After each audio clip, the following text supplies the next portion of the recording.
धन्य है वो जीवन जिसमें गुरु का साया हो, हर अंधकार में भी जिसने दीप जलाया हो। हरे कृष्णा। ओम नमो भगवते वासुदेवाय। आप सभी भक्तों पर विष्णु भगवान की कृपा सदा सर्वदा बनी रहे। आज के इस वीडियो में श्रवण करेंगे गुरु पूर्णिमा की प्रेत कथा, पूजन विधि और तिथि के साथ। भक्तों, गुरु पूर्णिमा ज्ञान और श्रद्धा का पर्व है, जिसे आषाढ़ पूर्णिमा को महर्षि वेद व्यास जी के जयंती के रूप में मनाया जाता है। इस दिन गुरु के प्रति सम्मान, पूजन और आभार प्रकट कर जीवन में मार्गदर्शन का स्मरण किया जाता है। भक्तों, यह पर्व आषाढ़ मास की शुक्ला पक्ष की पूर्णिमा तिथि को मनाया जाता है और यही दिन व्यास पूर्णिमा और वेद व्यास जयंती के रूप में भी श्रद्धा से मनाया जाता है, क्योंकि इस दिन महर्षि वेद व्यास जी का जन्म हुआ था। उन्होंने न केवल महाभारत बल्कि श्रीमद् भागवत, 18 पुराण और ब्रह्म सूत्र जैसे ग्रंथों की रचना करके सनातन धर्म को अमूल्य धरोहर दी है। गुरु पूर्णिमा को गुरु शिष्य परंपरा का उत्सव माना जाता है। इस दिन लोग अपने आध्यात्मिक, सामाजिक और शैक्षिक गुरु का सम्मान करते हैं, उनका आशीर्वाद लेते हैं और उनके मार्गदर्शन के लिए कृतज्ञता प्रकट करते हैं। धार्मिक मान्यता के अनुसार इस दिन पवित्र नदियां में स्नान करना, दान पुण्य करना और गुरु का पूजन करना अत्यंत शुभ माना जाता है। गुरु पूर्णिमा केवल एक पर्व नहीं बल्कि उस ज्ञान की आराधना है जो जीवन के अंधकार को मिटाकर हमें सही राह दिखाता है। तो आइए जानते हैं गुरु पूर्णिमा की तिथि, शुभ मुहूर्त और इस दिन के धार्मिक महत्व। गुरु पूर्णिमा आषाढ़ माह की पूर्णिमा तिथि आरंभ होगी 10 जुलाई रात्रि 1:37 पर। आषाढ़ माह की पूर्णिमा तिथि समाप्त होगी 11 जुलाई रात्रि 2:07 पर। इस प्रकार से 10 जुलाई को गुरु पूर्णिमा का पर्व मनाया जाएगा। गुरु पूर्णिमा शुभ मुहूर्त ब्रह्म मुहूर्त प्रातः 4:10 से 4:50 तक। अभिजीत मुहूर्त प्रातः 11:59 से दोपहर 12:54 तक। विजय मुहूर्त दोपहर 12:45 से 3:40 तक। गोधूली मुहूर्त सायं 7:21 से 7:41 बजे तक। गुरु पूर्णिमा का महत्व। गुरु पूर्णिमा वह विशेष दिन है जब हम अपने जीवन के गुरुओं को सम्मान पूर्वक नमन करते हैं। ये गुरु हमारे शिक्षक हो सकते हैं, माता पिता, आध्यात्मिक मार्गदर्शक या कोई भी ऐसा व्यक्ति जिसने हमें जीवन का सही रास्ता दिखाया हो। इस पर्व का आर्थिक और भावनात्मक महत्व बेहद गहरा है।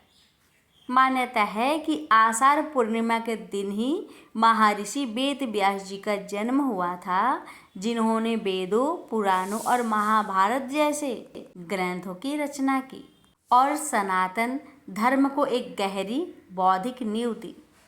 इसलिए इस दिन को वेद व्यास जयंती के रूप में भी मनाया जाता है।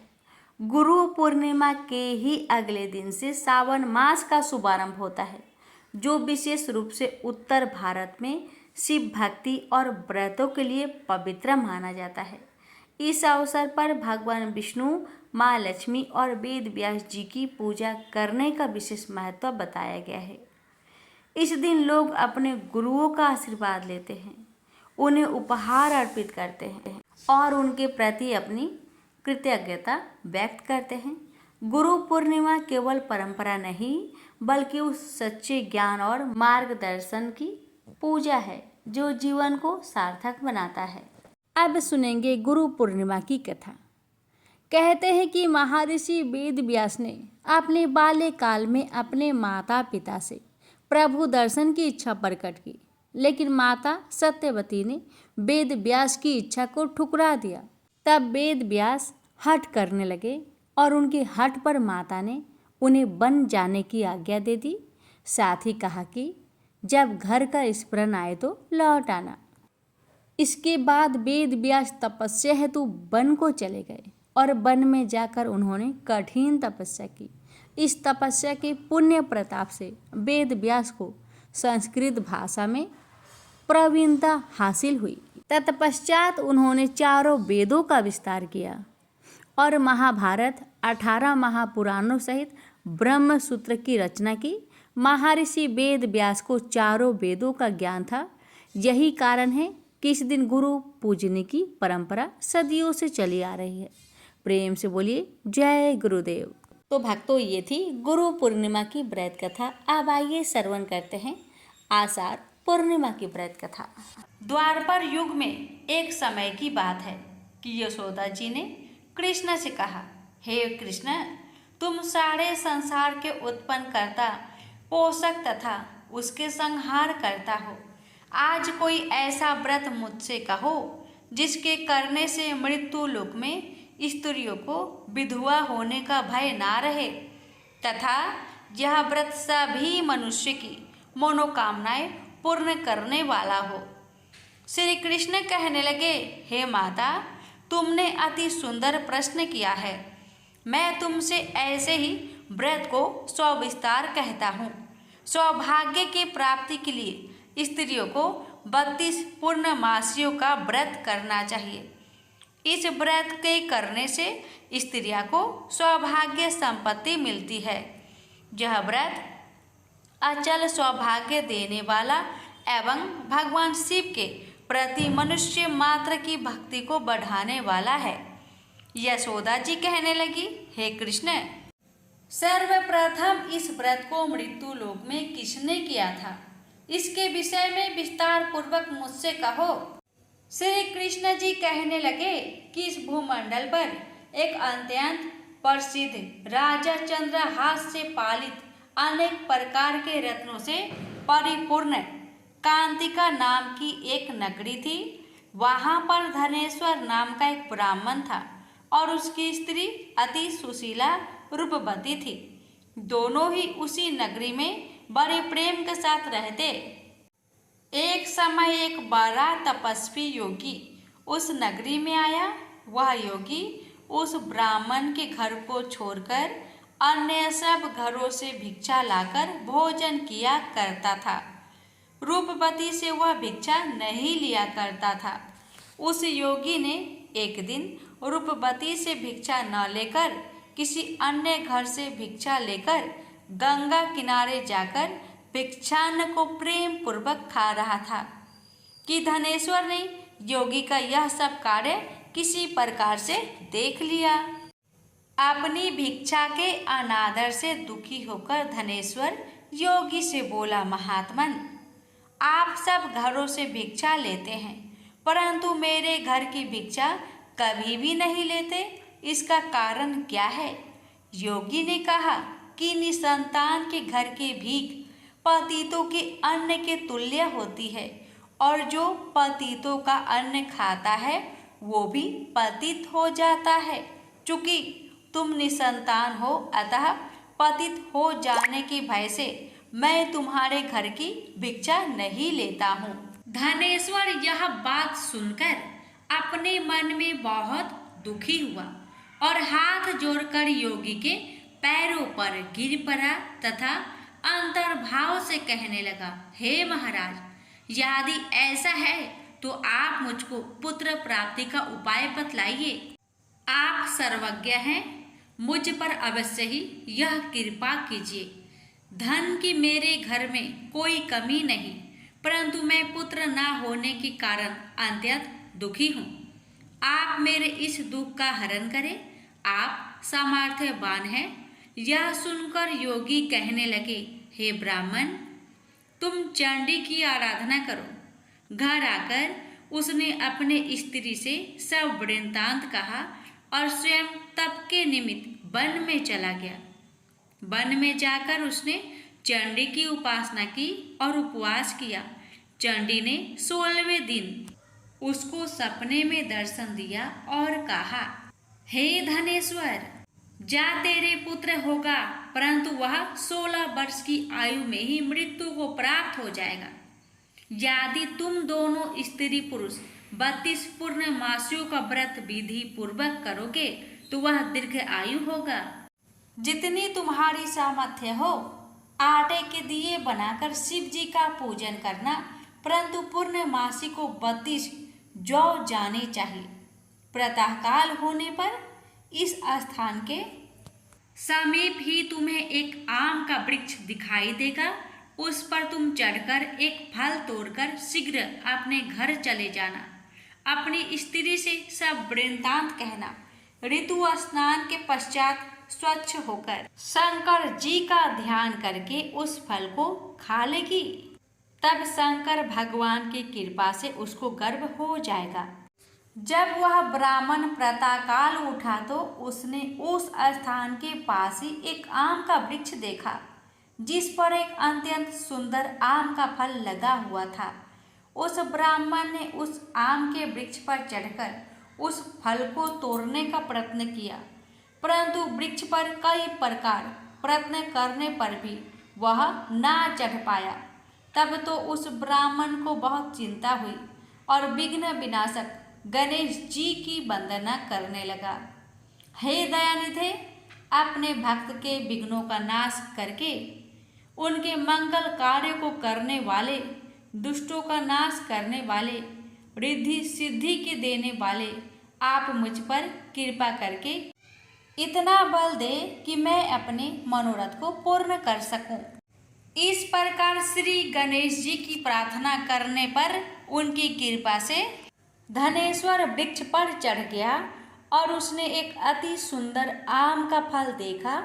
उसने विचार किया कि जो वरदान से फल मिला था वह यह है और कोई फल दिखाई नहीं देता। उस धनेश्वर ब्राह्मण ने जल्दी से उस फल को तोड़कर अपनी स्त्री को लाकर दिया और उसकी स्त्री ने अपने पति के कथन अनुसार उस फल को खा लिया और वह गर्भवती हो गई। देवी जी की असीम कृपा से उसे एक अत्यंत सुंदर पुत्र उत्पन्न हुआ, जिसका नाम उन्होंने देवी दास रखा।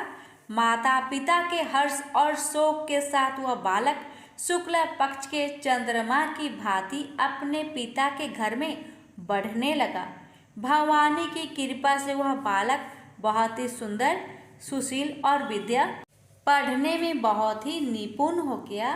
दुर्गा जी की आज्ञा अनुसार उसकी माता ने 32 पूर्णमासी का व्रत रखना प्रारंभ कर दिया था, जिससे उसका पुत्र बड़ी आयु वाला हो जाए। 16वां वर्ष लगते ही देवी दास के माता पिता को बड़ी चिंता हो गई कि कहीं उनके पुत्र की इस वर्ष मृत्यु ना हो जाए। इसलिए उन्होंने अपने मन में विचार किया कि यदि यह दुर्घटना उनके सामने हो गई तो वे कैसे सहन कर सकेंगे। अस्तु उन्होंने देवी दास के मामा को बुलाया और कहा कि हमारी इच्छा है कि देवी दास 1 वर्ष तक काशी में जाकर विद्या अध्ययन करे और उसको अकेला भी नहीं छोड़ना चाहिए। इसलिए साथ में तुम चले जाओ और 1 वर्ष के पश्चात इसको वापस लौटा लाना। सब प्रबंध करके उसके माता पिता ने काशी जाने के लिए देवी दास को एक घोड़े पर बैठाकर उसके मामा को उसके साथ कर दिया, किंतु यह बात उसके मामा या किसी और से नहीं कही। धनेश्वर ने सपत्नीक अपने पुत्र की मंगल कामना तथा दीर्घ आयु के लिए भगवती दुर्गा की आराधना और पूर्णमासियों का व्रत करना आरंभ कर दिया। इस प्रकार बराबर 32 पूर्णमासी का व्रत पूरा किया।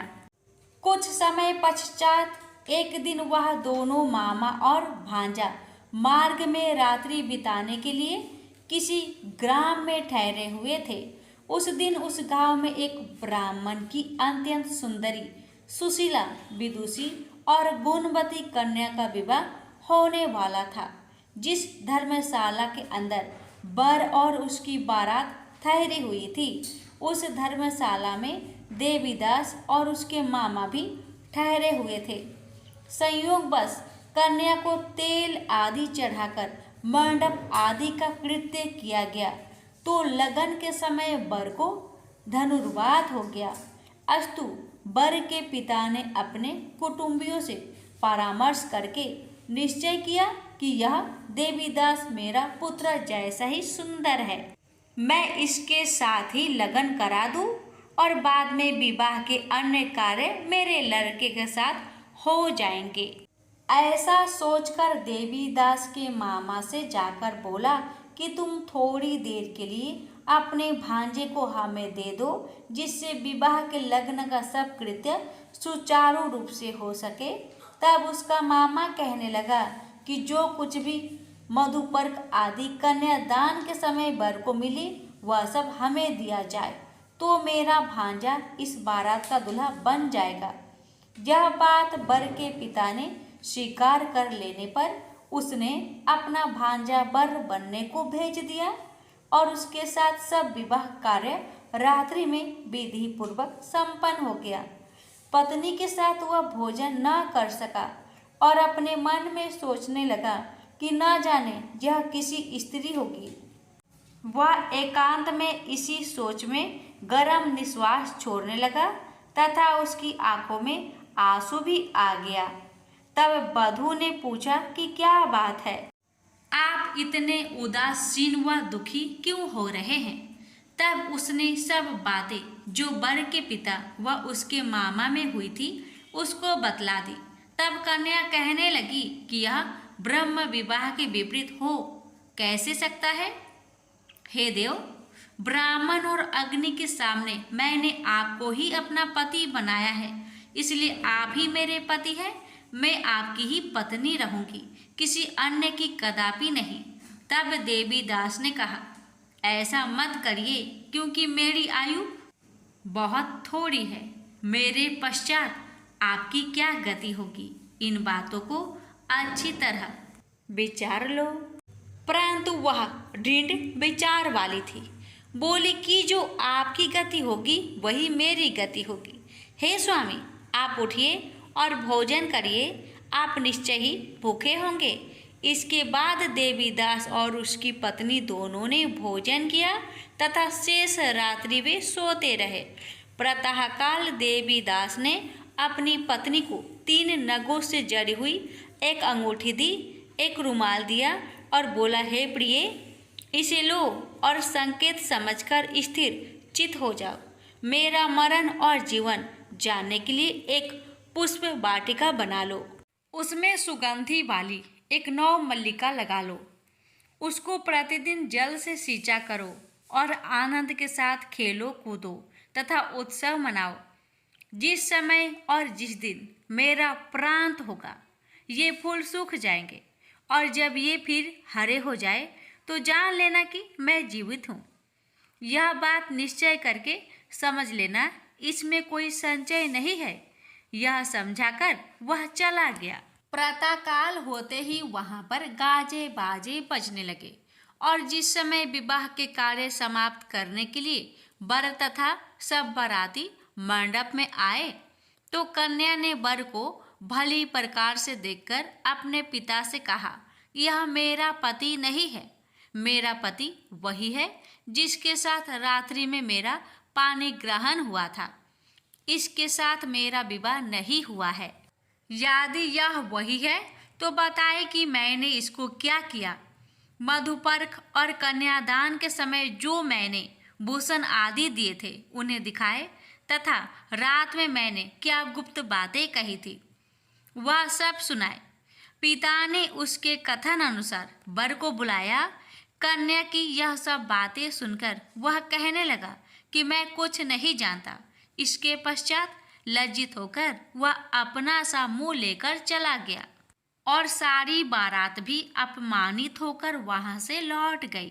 भगवान श्री कृष्ण बोले, हे माता, इस प्रकार देवीदास काशी विद्याध्ययन के लिए चला गया।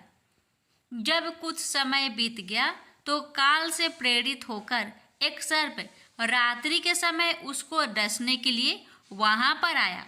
उस विषधर के प्रभाव से उसके शयन के स्थान चारों ओर से विष की ज्वाला से बेसैला हो गया, परंतु व्रत राज के प्रभाव से उसको काटने न पाया, क्योंकि पहले ही उसकी माता ने 32 पूर्णिमा का व्रत कर रखा था। इसके बाद वह मध्या के समय स्वयं काल वहां पर आया और उसके शरीर से उसके प्राणों को निकालने का प्रयत्न करने लगा, जिससे वह मूर्छित होकर पृथ्वी पर गिर पड़ा। भगवान की कृपा से उसी समय पार्वती जी के साथ श्री शंकर जी वहां पर आ गए।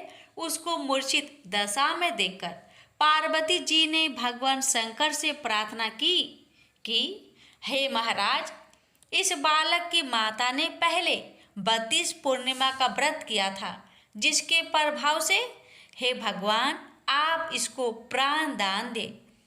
भवानी के कहने पर भक्त वत्सल भगवान श्री शिव जी ने उसको प्राण दान दे दिया। इस व्रत के प्रभाव से काल को भी पीछे हटना पड़ा और देवीदास स्वस्थ होकर बैठ गया। उधर उसकी स्त्री उसके काल की प्रतीक्षा किया करती थी। जब उसने देखा कि उस पुष्प वाटिका में पत्र पुष्प कुछ भी नहीं रहे, तो उसको बड़ा आश्चर्य हुआ, और जब वह वैसे ही हरी भरी हो गई तो वह जान गई कि वह जीवित हो गए हैं।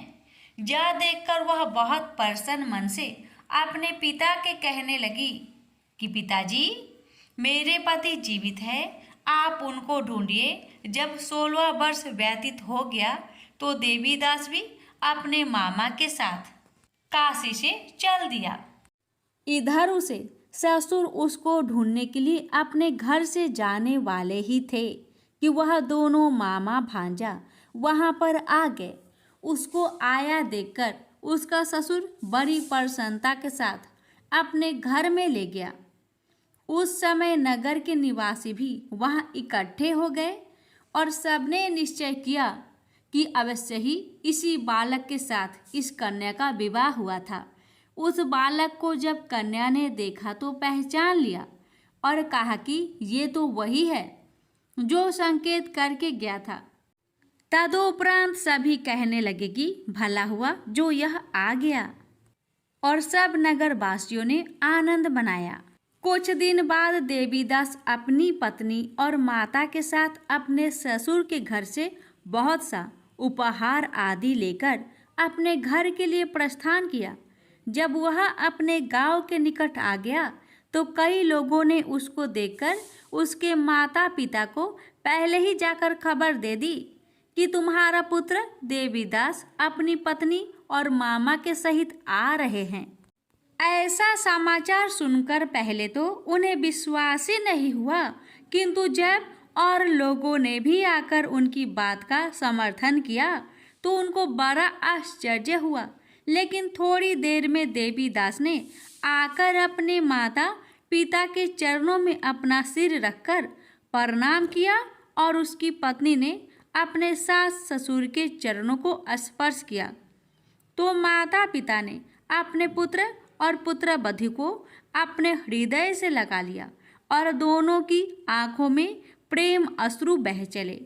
अपने पुत्र और पुत्रवधू के आने की खुशी में धनेश्वर ने बड़ा भारी उत्सव किया और ब्राह्मणों को भी बहुत सी दान दक्षिणा देकर प्रसन्न किया।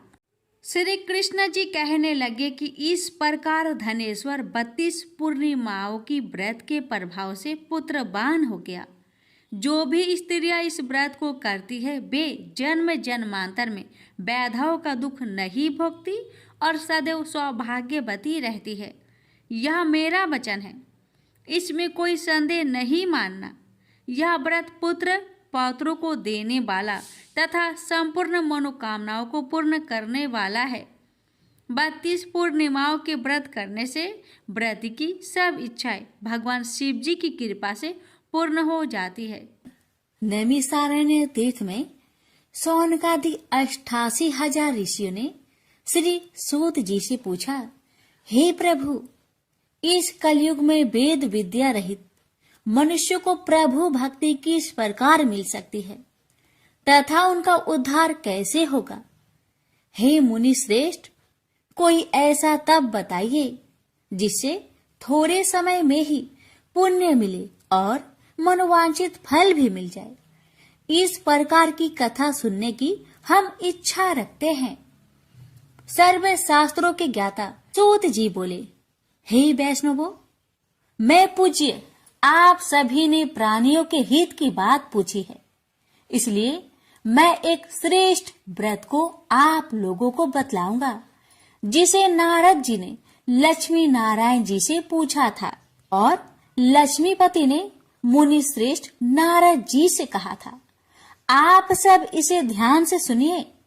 एक समय की बात है, योगीराज नारद जी दूसरों के हित की इच्छा लिए अनेकों लोकों में घूमते हुए मृत्यु लोक में आ पहुंचे। यहाँ उन्होंने अनेक योनियों में जन्मे प्राय सभी मनुष्यों को अपने कर्मों द्वारा अनेकों दुख से पीड़ित देखा। उनका दुख देख नारद जी सोचने लगे कि कैसा यत्न किया जाए इसके करने से निश्चित रूप से मानव के दुखों का अंत हो जाए। इसी विचार पर मनन करते हुए वह विष्णु लोक में गए। वहां वह देवों के इस भगवान नारायण की स्तुति करने लगे, जिनके हाथों में शंख, चक्र, गदा और पद्म थे, गले में वरमाला पहने हुए थे। स्तुति करते हुए नारद जी बोले, हे भगवान, आप अत्यंत शक्ति से संपन्न हैं। मन तथा वाणी भी आपको नहीं पा सकती है। आपका यदि मध्य तथा अंत नहीं है, निर्गुण स्वरूप सृष्टि के कारण भक्तों के दुख को दूर करने वाले, आपको मेरा नमस्कार है। नारद जी की स्तुति सुन विष्णु भगवान बोले, हे मुनि श्रेष्ठ, आपके मन में क्या बात है? आप किस काम के लिए पधारे हैं, उसे निसंकोच कहो। इस पर नारद मुनि बोले कि मृत्युलोक में अनेक योनियों में जन्मे मनुष्य अपने कर्मों के द्वारा अनेकों दुख से दुखी हो रहे हैं। हे नाथ, आप मुझ पर दया रखते हैं तो बताइए कि वो मनुष्य थोड़े प्रयास से ही अपने दुखों से कैसे छुटकारा पा सकते हैं। श्री हरि बोले, हे नारद, मनुष्य की भलाई के लिए तुमने बहुत ही अच्छी बात पूछी है, जिसके करने से मनुष्य मोह से छूट जाता है। वह बात मैं कहता हूँ, उसे सुनो। स्वर्ग लोक व मृत्यु लोक दोनों में एक दुर्लभ उत्तम व्रत है, जो पुण्य देने वाला है। आज प्रेम वश होकर मैं उसे तुमसे कहता हूँ। श्री सत्यनारायण भगवान का यह व्रत अच्छी तरह विधान पूर्वक करके मनुष्य तुरंत ही यहाँ सुख भोग कर मरने पर मोक्ष पाता है। श्री हरि के वचन सुन नारद जी बोले कि उस व्रत का फल क्या है और उसका विधान क्या है। यह व्रत किसने किया था, इस व्रत को किस दिन करना चाहिए, सभी कुछ विस्तार से बताए। नारद की बात सुनकर श्री हरि बोले, दुख व शोक को दूर करने वाला यह व्रत सभी स्थानों पर विजय दिलाने वाला है। मानव को भक्ति व श्रद्धा के साथ शाम को श्री सत्यनारायण की पूजा धर्म परायण होकर ब्राह्मणों व बंधुओं के साथ करनी चाहिए। भक्ति भाव से ही नैवेद्य केले का फल, घी, दूध और गेहूं का आटा सवाया ले। गेहूं के स्थान पर साठी का आटा, शक्कर तथा गुड़ लेकर वह सभी भक्षण योग्य पदार्थों को मिलाकर भगवान का भोग लगाए। ब्राह्मणों सहित बंधु बांधवों को भी भोजन कराए। उसके बाद स्वयं भोजन करे और भजन कीर्तन के साथ भगवान की भक्ति में लीन हो जाए। इस तरह से सत्यनारायण भगवान का यह व्रत करने पर मनुष्य की सारी इच्छाएं निश्चित रूप से ही पूरी होती है। इस कली काल अर्थात कलयुग में मृत्यु लोक में मोक्ष का यही एक सरल उपाय है। इति श्री सत्यनारायण व्रत कथा प्रथम अध्याय संपूर्ण। श्रीमन नारायण नारायण नारायण, भज मन नारायण नारायण नारायण। श्री सत्यनारायण भगवान की जय। सूत जी बोले, हे ऋषियों, जिसने पहले समय में इस व्रत को किया था उसका इतिहास कहता हूँ। ध्यान से सुनो। सुंदर काशीपुरी नगरी में एक अत्यंत निर्धन ब्राह्मण रहता था। भूख प्यास से परेशान हुआ धरती पर घूमता रहता था। ब्राह्मणों से प्रेम करने वाले भगवान ने एक दिन ब्राह्मण का भेष धारण कर उसके पास जाकर पूछा, हे ब्रीप, नित्य दुखी होकर तुम पृथ्वी पर क्यों घूमते हो? दीन ब्राह्मण बोला, मैं निर्धन ब्राह्मण हूँ, भिक्षा के लिए धरती पर घूमता हूँ। हे भगवान, यदि आप इसका कोई उपाय जानते हो तो बताइए। वृद्ध ब्राह्मण कहता है कि सत्यनारायण भगवान मनोवांछित फल देने वाले हैं, इसलिए तुम उनका पूजन करो। इसे करने से मनुष्य सभी दुखों से मुक्त हो जाता है। वृद्ध ब्राह्मण बनकर आए सत्यनारायण भगवान उस निर्धन ब्राह्मण को व्रत का सारा विधान बताकर अंतर्ध्यान हो गए। ब्राह्मण मन ही मन सोचने लगा कि जिस व्रत को वृद्ध ब्राह्मण करने को कह गया है, मैं उसे जरूर करूंगा। यह निश्चय करने के बाद उसे रात में नींद नहीं आई। वह सवेरे उठकर सत्यनारायण भगवान के व्रत का निश्चय कर भिक्षा के लिए चला गया। उस दिन निर्धन ब्राह्मण को भिक्षा में बहुत धन मिला, जिससे उसने बंधु बांधवों के साथ मिलकर श्री सत्यनारायण भगवान का व्रत संपन्न किया। भगवान सत्यनारायण का व्रत संपन्न करने के बाद वह निर्धन ब्राह्मण सभी दुखों से छूट गया और अनेक प्रकार की संपत्तियों से युक्त हो गया। उसी समय से यह ब्राह्मण हर माह इस व्रत को करने लगा। इस तरह से सत्यनारायण भगवान के व्रत को जो भी मनुष्य करेगा वह सभी प्रकार के पापों से छूटकर मोक्ष को प्राप्त होगा। जो मनुष्य इस व्रत को करेगा वह भी सभी दुखों से मुक्त हो जाएगा। सूत जी बोले कि इस तरह से नारद जी से नारायण जी का कहा हुआ श्री सत्यनारायण व्रत को मैंने तुमसे कहा। हे ब्रीपो, मैं अब और क्या कहूँ? ऋषि बोले, हे मुनिवर, संसार में उस ब्रीप से सुनकर और किस किस ने इस व्रत को किया, हम सब इस बात को सुनना चाहते हैं। इसके लिए हमारे मन में श्रद्धा का भाव है। सूत जी बोले, हे मुनियों, जिसने इस व्रत को किया है वह सब सुनो। एक समय वही ब्रीप धन व ऐश्वर्य के अनुसार अपने बंधु बांधवों के साथ इस व्रत को करने को तैयार हुआ। उसी समय एक लकड़ी बेचने वाला बूढ़ा आदमी आया और लकड़ियां बाहर रखकर अंदर ब्राह्मण के घर में गया। प्यास से दुखी वह लकड़हारा उनको व्रत करते देख ब्रीप को नमस्कार कर पूछने लगा कि आप यह क्या कर रहे हैं तथा इसे करने से क्या फल मिलेगा, कृपया मुझे भी बताइए। ब्राह्मण ने कहा कि सब मनोकामनाओं को पूरा करने वाला यह सत्यनारायण भगवान का व्रत है। इनकी कृपा से ही मेरे घर में धन्य धान्य आदि की वृद्धि हुई है। ब्रीप से सत्यनारायण व्रत के कथा के बारे में जानकर लकड़हारा बहुत प्रसन्न हुआ।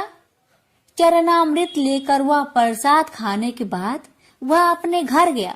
लकड़हारे ने अपने मन में संकल्प किया कि आज लकड़ी बेचने से जो धन मिलेगा उसी से श्री सत्यनारायण भगवान का उत्तम व्रत करूंगा।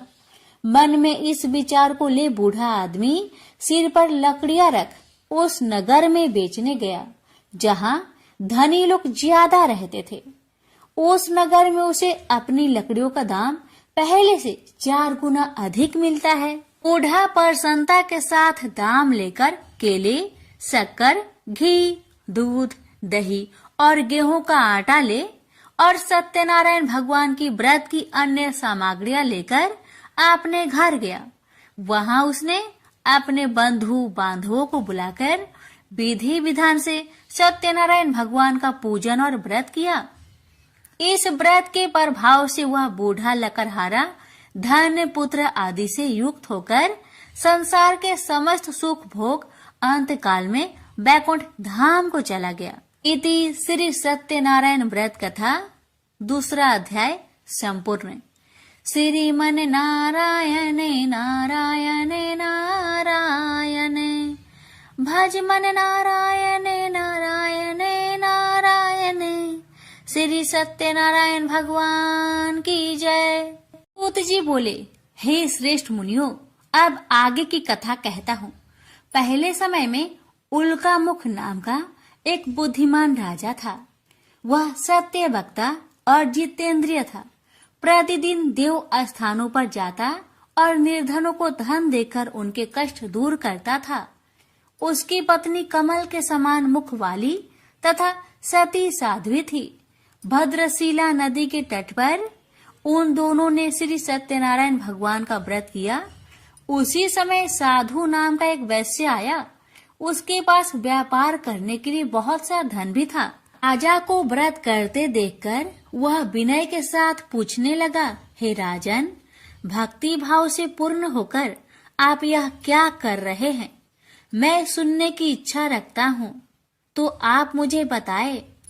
राजा बोले, हे साधु, अपने बंधु बांधवों के साथ पुत्र आदि की प्राप्ति के लिए एक महाशक्तिमान श्री सत्यनारायण भगवान का व्रत व पूजन कर रहा हूँ। राजा के वचन सुन साधु आदर से बोला, हे राजन, मुझे इस व्रत का सारा विधान कहिए। आपके कथा अनुसार मैं भी इस व्रत को करूँगा।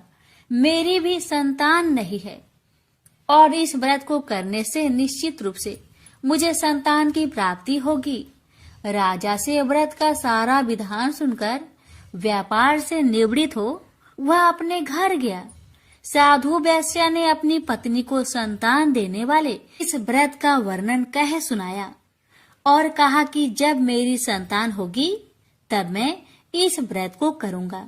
साधु ने इस तरह के वचन अपनी पत्नी लीलावती से कहे।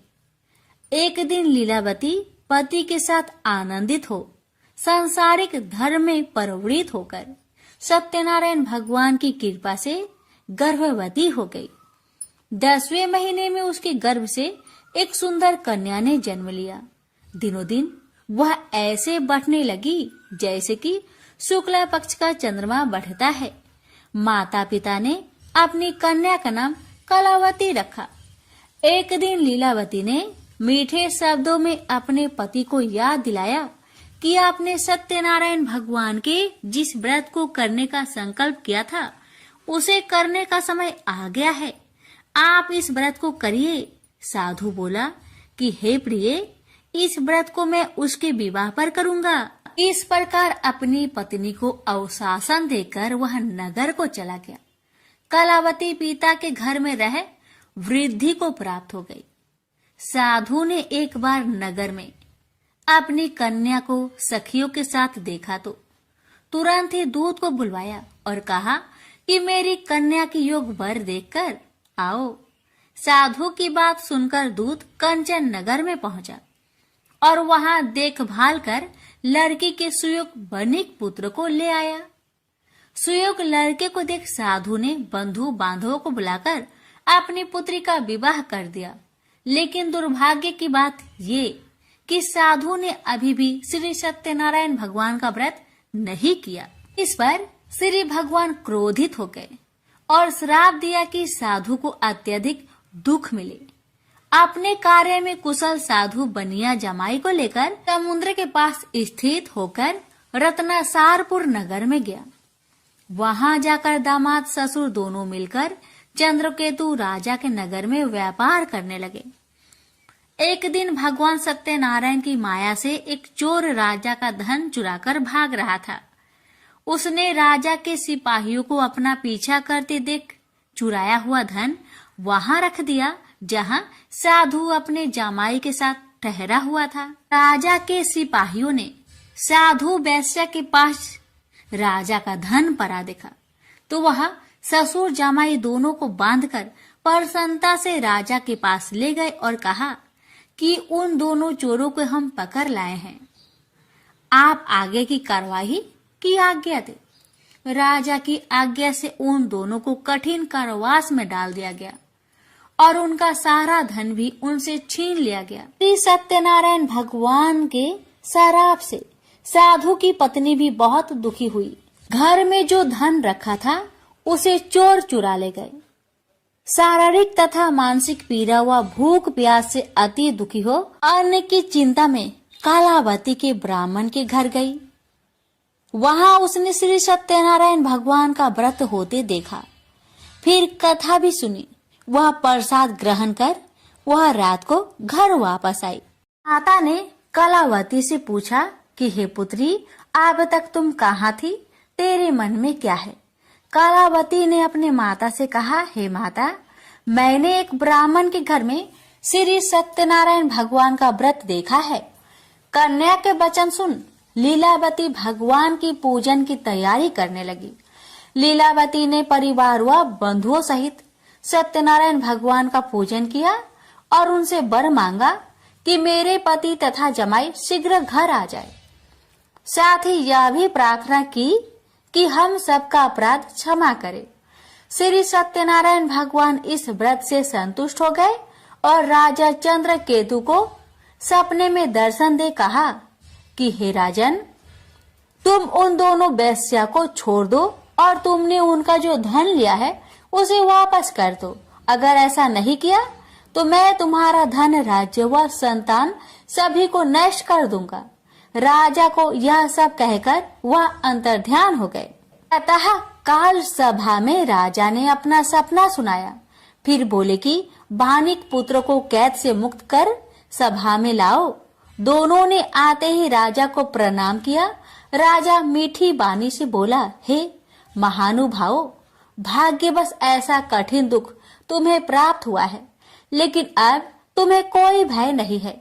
ऐसा कह राजा ने उन दोनों को नए वस्त्र भूषण भी पहनाए और जितना धन उनका लिया था उससे 2 गुना धन वापस कर दिया। दोनों वेश्या अपने घर को चल दिए। श्री सत्यनारायण व्रत कथा का 3रा अध्याय संपूर्ण। श्रीमन नारायण नारायण नारायण, भज मन नारायण नारायण नारायण। श्री सत्यनारायण भगवान की जय। सूत जी बोले, वैश्या ने मंगलाचार कर अपनी यात्रा आरंभ की और अपने नगर की ओर चल दिया। उसके थोड़ी दूर जाने पर एक दंड वेशधारी श्री सत्यनारायण ने उनसे पूछा, हे साधु, तेरी नाव में क्या है? अभिमानी बानिक हंसता हुआ बोला, हे दंडी, आप क्यों पूछते हो? क्या धन लेने की इच्छा है? मेरी नाव में तो बेल व पत्ते भरे हुए हैं। वैश्या के कठोर वचन सुन भगवान बोले, तुम्हारा वचन सत्य हो। दंडी ऐसे वचन कहे वहां से दूर चले गए। कुछ दूर जाकर समुद्र के किनारे बैठ गए। दंडी के जाने के बाद साधु वैश्या ने नित्य क्रिया के पश्चात नाव को ऊंची उठते देखकर अचंभा माना और नाव में बेल पत्ते आदि देख वह मूर्छित हो जमीन पर गिर पड़ा। मूर्छा खोलने पर वह अत्यंत शोक में डूब गया।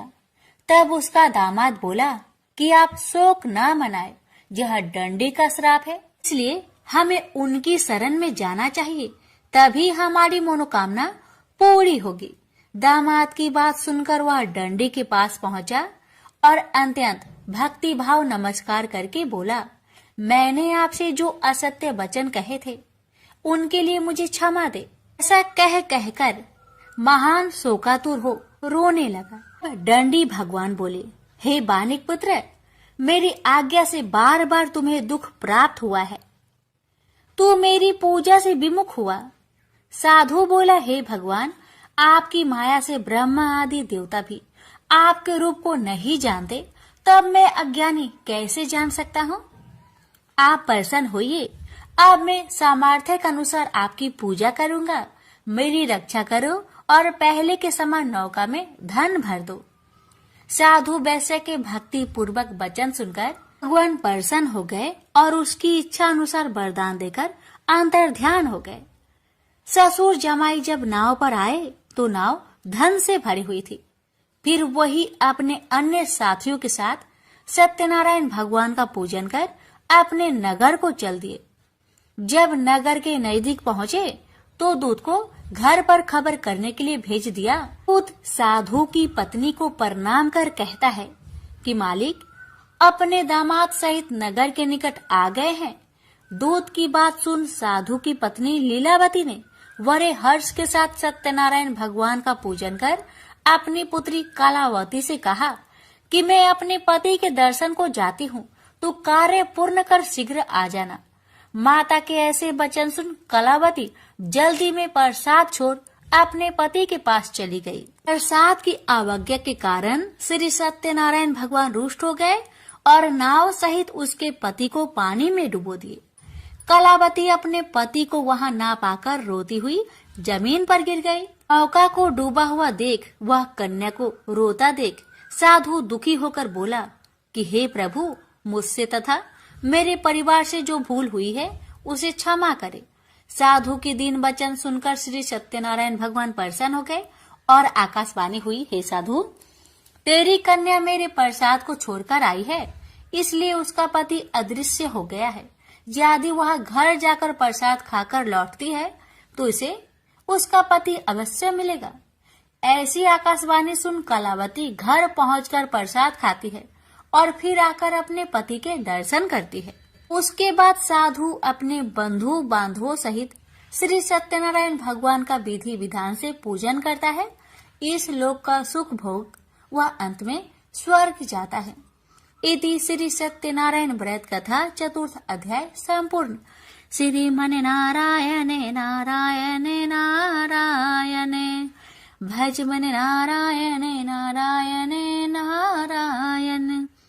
श्री सत्यनारायण भगवान की जय। श्री सूत जी बोले, हे ऋषियों, मैं और भी एक कथा सुनाता हूँ, उसे भी ध्यान पूर्वक सुनो। प्रजा पालन में लीन तुंगध्वज नाम का एक राजा था।